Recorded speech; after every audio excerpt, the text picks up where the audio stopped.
kënaqur normalisht me rrjedhën e takimit.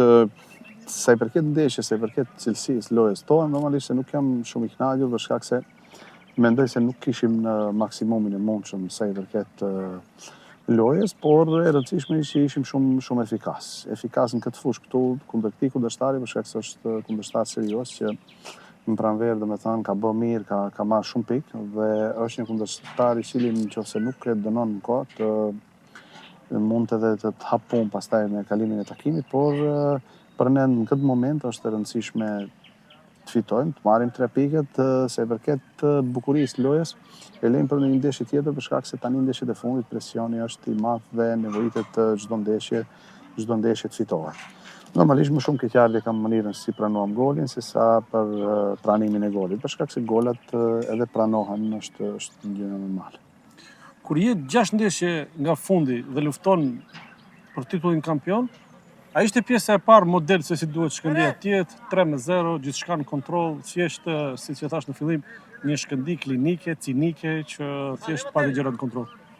Po mendoj që kur luftojmë për titullin kampion do të ekzistojë një motivim më i madh. Ne kishim disa probleme para fillimit të ndeshjes me një di futbollistë të cilët shprehen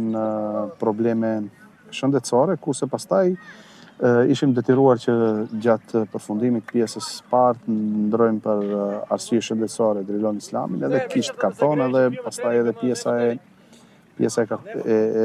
çështjes shëndetësore ndikoi dhe humbëm disi balansin mes fushë, por e rëndësishme është që shënuam, e rëndësishme është që momentet veçanta treguam personalitet dhe besoj që duhet vazhdojmë në këtë hap edhe ndeshje tjera. Kur lën pik nuk është mirë, po flas për humbjen në Tetov nga Pelisteri, por din të zgjojnë nga një moment, pas asaj humbje Shkëndija 3 fitore rresht me një gol diferencë 13-1. Është kjo rruga që skuadra do ndjek edhe në 5 ndeshjet e fundit? Mendoj se ishte një ditë e keqe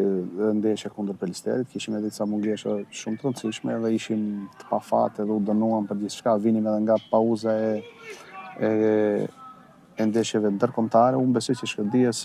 më shumë i bën mirë kur luhen ndeshje çdo 3, 4 apo 5 ditë sesa kur kemi pauzë, për shkak se bindshëm jemi më mirë se ekipet kundërshtare kur luhet më shpesh, nga shkaku se ne